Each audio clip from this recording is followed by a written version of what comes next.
దేవుడు చేసిన సృష్టి గురించి ఇప్పుడు మనం చూద్దాం. బైబిల్లోని ఆదికాండము పుస్తకంలో మొదటి అధ్యాయంలో దేవుడు చేసిన సృష్టిని గురించి మనకు కనబడుతుంది. 6 రోజుల సృష్టి ఆదికాండము మొదటి అధ్యాయం మొత్తము మనకు వివరింపబడి ఉన్నది. ఆదికాండము 1వ అధ్యాయము 1వ వచనం నుండి 31వ వచనం వరకు దేవుడు తన నోటి మాటతో కలుగు చేసిన సృష్టిని గురించి ఉంటుంది. మొదటి రోజు వెలుగును సృజించారు.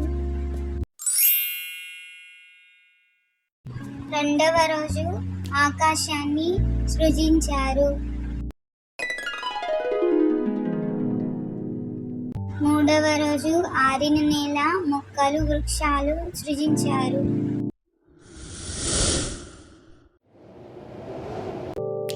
నాలుగవ రోజు సూర్యుడు, చంద్రుడు, నక్షత్రాలను సృజించారు.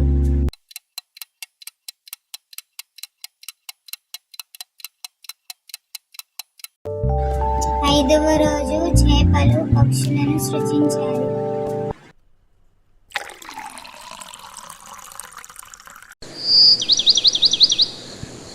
ఆరవ రోజు జంతువులు, నేల మీద ప్రాకు పురుగులు, మానవుడిని సృజించారు.